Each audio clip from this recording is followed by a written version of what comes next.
নির্বাচন কেমন হবে তা নিয়ে ভারতের নসিহত চায় না বাংলাদেশ। দিল্লিতে বাংলাদেশের হাই কমিশনারকে তলব করে নির্বাচন নিয়ে দেয়া পরামর্শের জবাবে পররাষ্ট্র উপদেষ্টা বলেছেন, গত ৩টি নির্বাচন নিয়ে কোনো কথা না বলা ভারতের এই পরামর্শ গ্রহণযোগ্য নয়। দিল্লি থেকে শেখ হাসিনার বক্তব্য যেন বাংলাদেশের পরিস্থিতি নষ্ট না করে, আবারও সেই আহ্বান জানান পররাষ্ট্র উপদেষ্টা। পান্থ রহমানের রিপোর্ট।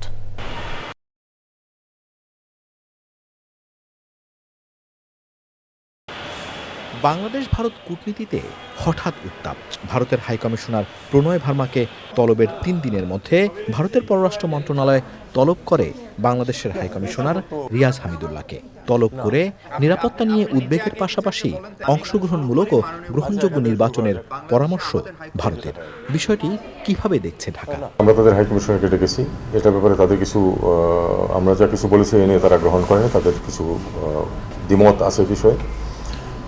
একইভাবে আমাদের হাইকমিশনারকেও তারা ডেকেছে। এটা খুব অপ্রত্যাশিত না, সাধারণত এটা ঘটে, একজনকে ডাকা হয়। এখন ভারত আমাদেরকে এটা নিয়ে উপদেশ দিচ্ছে, এটা আমি সম্পূর্ণ অগ্রহণযোগ্য মনে করি এই কারণে যে তারা জানে যে এর গত আগে 15 বছর ধরে যে সরকার ছিল, যে সরকারের সাথে তাদের অত্যন্ত মধুর সম্পর্ক ছিল, তখন কিন্তু এই যে নির্বাচনগুলি প্রহসনমূলক হয়েছে, তখন তারা একটু শব্দ উচ্চারণ করে না। এখন সামনে একটা ভালো নির্বাচনের দিকে আমরা যাচ্ছি, এই মুহূর্তে আমাদেরকে নসিহত করার তো কোনো প্রয়োজন নেই। আমরা জানি আমরা কী করব।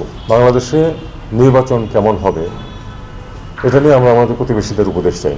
16 ডিসেম্বর নিয়ে ভারতের প্রধানমন্ত্রী নরেন্দ্র মোদীর সামাজিক যোগাযোগ মাধ্যমে দেয়া বক্তব্য নিয়েও অসন্তোষ জানান উপদেষ্টা। বলেন, মুক্তিযোদ্ধাদের ছাড়া 71-এ বিজয় আসতো না। ভারত যদি তাকে থামাতে না চায়, আমরা থামাতে পারবো না। এটা আমাদেরকে বুঝে নিতে হবে আমাদেরকে।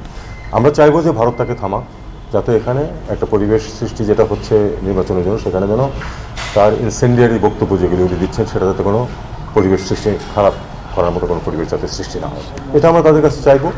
এবং তারা যদি সেটা করেন তাহলে সেটাকে আমরা একটা ভালো পজিটিভ পদক্ষেপ হিসেবে নেব।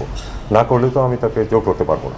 7 সিস্টার্স নিয়ে রাজপথের বক্তব্য আর সরকারের অবস্থান এক নয় বলেও জানান তিনি। তারা সবসময় এই মুক্তিযুদ্ধে আমাদের ভূমিকাটাকে খাটো করে দেখানোর চেষ্টা করে, এবং তারা এটাকে কলকাতায় যেমন এটাকে ওই অন্যভাবে পালন করে, তাদের ওই যে ইস্টার্ন কমান্ড দিবস হিসাবে পালন করে। কারণ তারা তা মনে করে যে তারা